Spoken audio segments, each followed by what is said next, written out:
What's up, y'all? Today is 10 months without any alcohol, and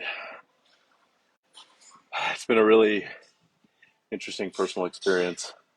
I don't know what it says about me that after I'm done with the gym or that I'm actually at the gym right now and I'm always out of breath. I guess I need to do more breath work, recovery breath work, and get back into it. But I just wanted to share a few things. One, my post this morning, my daily words of wisdom was something to the extent of your behaviors show you what you truly believe about yourself or what you believe to be true about yourself. And if you if you really take a step back instead of getting defensive, right? I think a lot of us, when we hear something that might ring true, we get defensive and kind of push away on that. And then if you're willing to reflect for a little bit and really realize, like, okay, that might be true. And then where does that apply in your life, or for me, specifically my life, right? And so a few things. One, I used alcohol to sedate. It went from celebration where I was like, all right, yeah, I accomplished this, or it's a friend's birthday, or whatever it might be, into I'm just going to drink and not have to deal with the stuff that I need to deal with. And so over the last 10 months, and more specifically these last 6 months, going on 6 months, 6 months of really doing some inner introspection, reflection, I have come up with a few things, right? And so for sure, my behavior with alcohol was I used it to sedate. And I used it to not address the things that I knew I needed to address, and some of the stuff that I didn't even know that I needed to address until I stopped drinking alcohol. And some of the stuff came up to the surface and really showed me what I was trying to avoid or hide from. And as I'm sure you're aware, without me having to tell you, that's probably not the healthiest thing. Sometimes it's okay to be able to defer some of the pain until later when you can actually handle it. Like right now, probably isn't the place that I want to, in the gym, get into some really deep thinking and deep thoughts about where I need to work on, things like that. Sometimes it does come to me at the gym. I will admit that I have actually cried right over in the corner because it came in and threw me, and I just allowed it to happen. I kind of went over and hid in the corner. It's just what happens, right? And so ultimately there's a time and a place, but for me it's like deferring too long, right? Deferred resentment or deferred sadness just makes it usually get bigger and bigger and bigger. Deferred anger and just holding it in and being a people pleaser, right?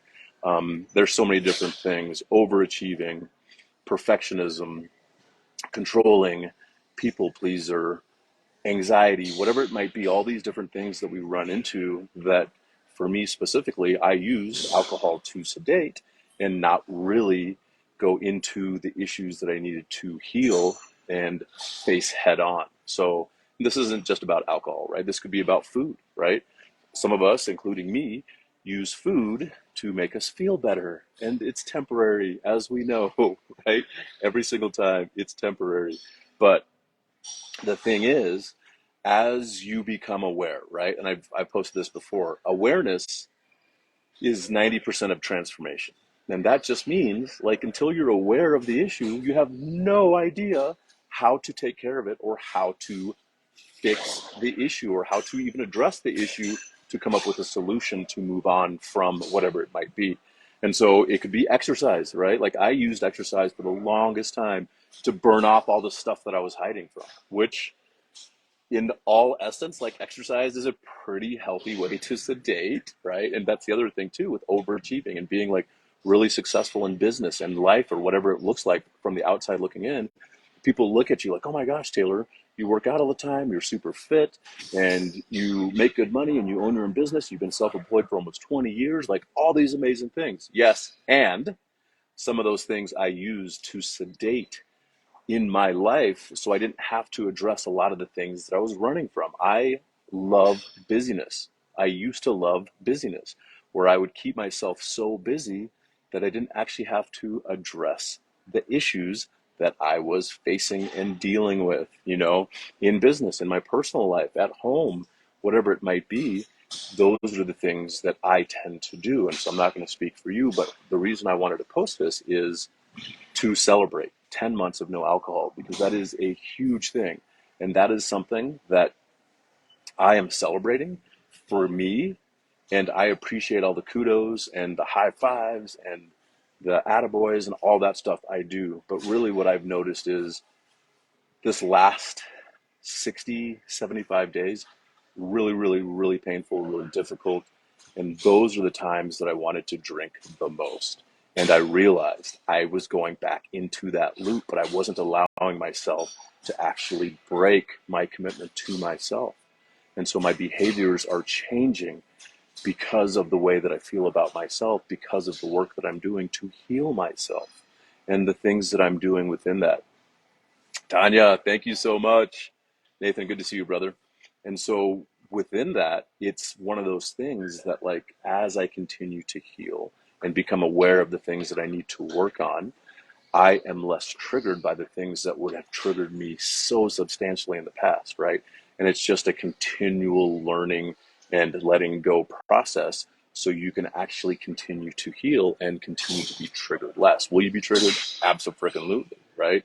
And I can't tell you, I'd probably say in the last 2.5, 3 months, I've wanted to drink and like was like trying to almost convince myself, like, okay, I feel like I deserve it. I'm in the social setting. I've been really good. It's been 8 months, whatever it was, right? Up to that point. And then I would catch myself and be like, no, no, we're not doing that. Not today. It's not today. We're not doing that today.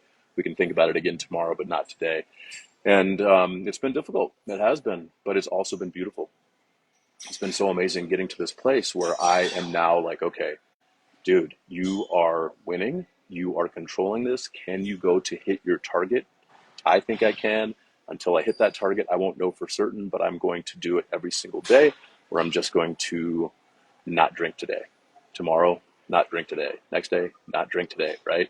Whatever it might be. But the other thing too is I see other items trying to creep in to create my sedation as well, right? And I have to just be aware of that. So I am really cutting things out. So like I mentioned, I had used food to make myself feel better, and it's fun, and it's delicious, and it's amazing. But that's one of the other things too, right? So I'm just trying to remove the things that I use as tools of sedation so I can continue to increase my healing by increasing my feeling. And it's painful. It is painful. I see why people don't do this. I see why people fall off the wagon. I see why all of these things happen, because all of those temptations and all of those thoughts have come into my mind of me trying to justify certain behaviors. But ultimately, at this point, I've been extremely strong. Have I slipped up in some areas? Yeah. So I do keto plus 6+1, where I do keto 6 days and then kind of eat what I want to kind of like reset my system. Kind of like freaks out my system a little bit, and it's like, what? And then it kind of resets. And so yesterday, I ate some bundt cake, and that was not my cheat day, right? And so it's like, yeah, you're not going to ever be perfect, but you can derail a little bit less into each sedation, I guess is a good way to put it. And for me, it's like, hey, man, okay, cool, yeah, that happened.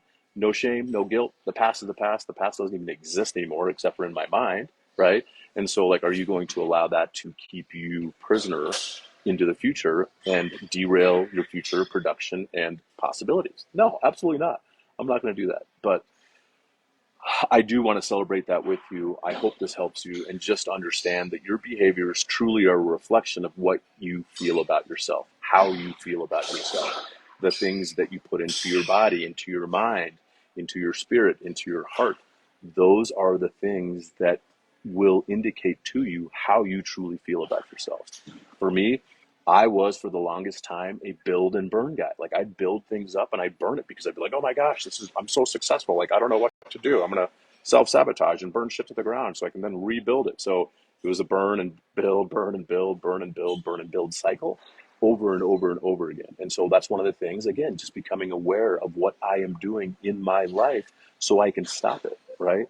And the more I can reduce the burn cycle and just continue on the build cycle, the further I have made progress in my business and have become much more successful in so many different things that I have been able to do. So Hopefully, my friends, that helps you. I am done with my workout. I have finally caught my breath. So thank you for letting me talk to you.